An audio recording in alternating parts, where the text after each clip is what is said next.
The enemy comes to kill and to steal and to destroy. And we don't often think about that killing and that stealing and destroying coming through the food that we eat. Right. That it can literally kill us faster than most things and keep us from the things that God has called us to do. Talk specifically about like sugar and processed foods and what that does to our guts and what that does to our brains and things like that. Yeah, so a good rule of thumb that I like to live by, I don't do it perfectly, and I don't think you should try to do it perfectly because sometimes that can cause more stress than anything. But if God made it, it's okay. If man made it, stay away in terms of eating food. So think about fruits and vegetables, animals, whole foods, things that have one ingredient on the back of the package or don't have a package at all versus the things that you see on the shelf that have these words that you can't even pronounce. So if you can't pronounce it or understand it in your brain, your body can't understand it when you put it in. So think about the gears on a clock or the engine in a car. Again, going back to that example of the car and the proper fuel. So if you're eating whole, unprocessed, colorful, beautiful, vibrant, fiber-filled foods, your body's going to run really smoothly. And the natural processes that God made for us to have, it's going to operate better. It's going to be more reliable. It's going to show up. It's going to get sick less.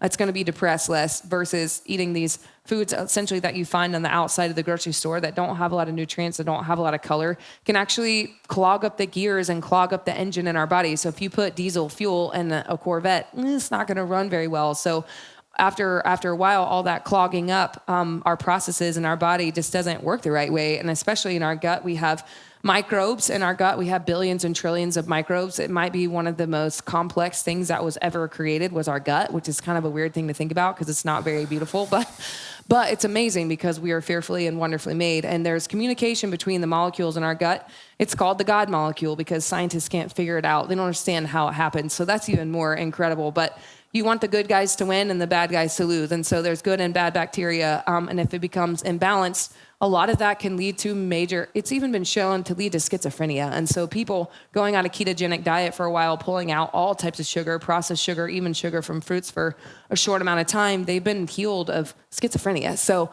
we're fighting a battle all the time.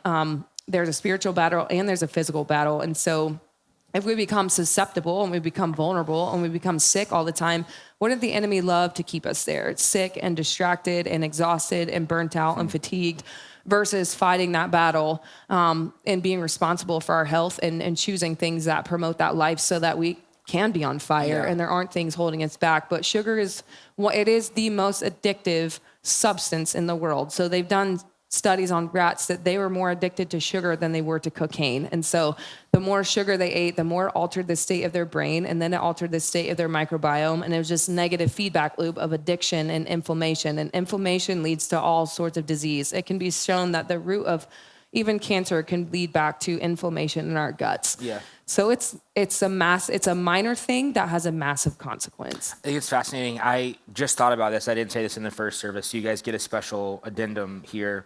But Jesus says that the thief, he's talking about Satan, the enemy, comes to kill and to steal and to destroy. And we don't often think about that killing and that stealing and destroying coming through the food that we eat. Right. That it can literally, quite honestly, kill us faster than most things and keep us from the things that God has called us to do. Exactly. Especially, sugar and processed foods and things like that. This can all feel really overwhelming. I know that, a lot of us are sitting here going like, oh my gosh, like I've got to overhaul my whole diet. Like that feels intimidating. It feels hard. What are some really practical things that are really easy things for people to begin to do today to start to feel better maybe tomorrow?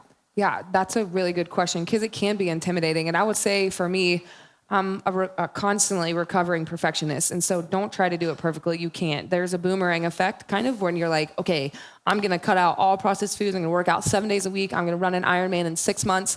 And you start and you fail miserably. And then there's a boomerang effect to that. So maybe you see some progress or maybe you don't see any at all. But then you realize all the failures that's accrued. And then you go back the other direction. So have grace with yourself even in this. There's the 80-20 or the 90-10 rule where most of the time you're doing the things that you're supposed to be doing. And then the other 10 to 20% you're enjoying the donut or you're skipping your workout to take a nap or you're hitting the snooze button. Like there has to be balance or you're not, and it has to be attainable if you're going to sustain it. So remember that. So start small. But a couple things in terms of nutrition, make sure you're drinking enough water. There's been shown that if you're like 10% dehydrated, you're like 70% more likely to snap at someone. So it's kind of crazy. That is crazy. Don't take me, the numbers are kind of, I'm not a numbers person, but just think about it. Like sometimes you're irritable because you're thirsty and you haven't drank enough water. Our bodies are 70% water. Our brains are like 90% water. Our muscles are similar up there, 2/3% muscle. Water. So if we don't have enough water, and again, Jesus says the living water, he's the eternal spring of life. There's a lot of parallels here. We're going to be irritable. We're not going to be able to have the right type of bowel movements with eliminate toxins from our bodies and help us be refreshed and renewed. We're not going to sleep as well. So water is literally life. So drink enough water. Also, just adding color to your plate. We talked about that a little bit earlier. The more vibrant the colors, the more able they are to promote recovery and to promote strength and just help you even sleep better. It's kind of crazy. Food is medicine. And so thinking about it that way gives it a little bit more clout. But also just start moving. Walking is super powerful. So if you're never been a runner, never been an exerciser, never been a lifter, just start walking. And we talked a lot about stress. So getting to the point of like resting and recovering and sleeping, like sleeping as some people would say another drug, as another super pill that we have to help our bodies be restored and renewed. So literally as we sleep at night and get into that deep sleep, our brain is washed. I don't know exactly how it works. There's chemical messengers, there's hormones that kind of literally wash our brain and remove the plaques and the inflammation that can cause dementia and those types of illnesses. Our liver detoxes overnight. And again, if you can't detox, then they're more susceptible to disease. Our blood sugar comes back down. Our cortisol comes back down. It's amazing. I mean, sleep, another superpower. So just taking advantage of our sleep and then taking care of our mind. So again, going back to the walking or going back to the stress comes from a place of fear. Fear drives stress. And the thing that can defeat fear and can work against fear is worshiping. And so there have been studies shown that when people pray and when they meditate and they fear or they're in awe of something, and we hope and encourage you to be in awe of the one true God and Jesus and worship him and pray to him. There's something in our brain that gets switched on that literally bathes our body in like a calming chemical, a calming hormone. So the inflammation that you might see from head to toe, it literally is reversing that inflammation in us. And also singing really loudly activates that nerve that I talked about that communicates from your brain to your gut. So singing or humming or even complimenting someone, so spurring each other on, encouraging each other, it does the same thing. It turns on that restful kind of safe, those safe hormones that help our body know that we're okay and we can regulate our emotions and we can regulate our body, and it promotes healing. So I would say drink enough water, add color to your plate, start walking, praying, meditating, fighting back against the enemy and the hold that he has on your life, and just everything kind of falls into a better place. Yeah, that's great. I was going to ask you about sleep next, and you went there. That's awesome. I think sleep is super important. So most of us, we fall asleep to screens or looking at our phones or watching TV. Just talk briefly about how does a screen mess with our sleep? And then part B to the question is, what should we do instead?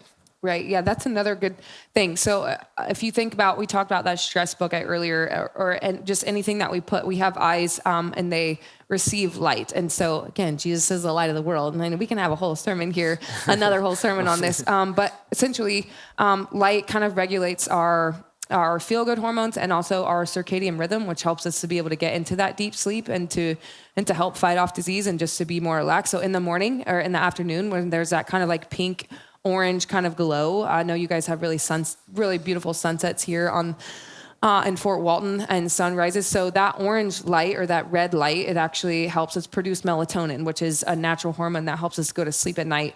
And serotonin and dopamine that helps us feel good. I mean, there's literally sometimes anxiety is there's a root problem in our heart or in our spirit, but sometimes it's a chemical problem. So everything is neurotransmitters are messengers in our body that tell us if we're safe and if we're thriving or if we're dying and we need to run away from something. So those letting in the right type of light at the right time of day will help regulate those things and helps us sleep better. So walking in the morning, walking at night after dinner, it helps regulate blood sugar, which also helps us sleep better.